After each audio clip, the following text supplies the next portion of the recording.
আসসালামু আলাইকুম। হ্যালো বাংলাদেশের পক্ষ থেকে বগুড়া থেকে যুক্ত হয়েছি। রমজানের প্রথম দিনেই বগুড়া ট্রাফিক পুলিশের যানজট নিরসনে কাজ করছেন।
অতিরিক্ত যানজটের কারণে রমজানের শুরুতেই বগুড়া সাতপাথা চত্বরে ট্রাফিক পুলিশের যানজট নিরসনের একটু প্রচেষ্টা দেখছি আমরা।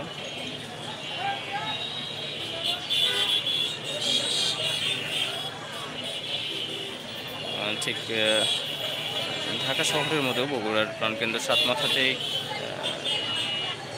ব্যাপক যানজট লক্ষ্য করা যায়।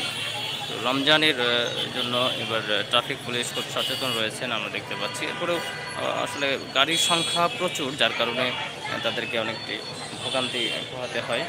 তো তারপরে চেষ্টা করছে রমজানের শুরুতে মানুষের স্বস্তি ফেরানোর জন্য যতটুকু সম্ভব ট্রাফিক পুলিশের পক্ষ থেকে আমরা দেখতে পাচ্ছি তারা নিরলসভাবে পরিশ্রম করে যাচ্ছেন যানজট নিরসনে কাজ করার জন্য।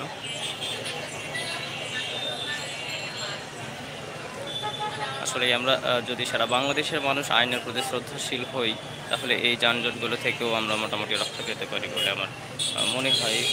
দর্শক, লাইভ পেজে যেখান থেকে দেখছেন অবশ্যই কমেন্টস করে জানাবেন এবং আপনার এলাকায় যানজট নিরসনে পুলিশ কতটুকু ভূমিকা রাখছে অবশ্যই জানাবেন।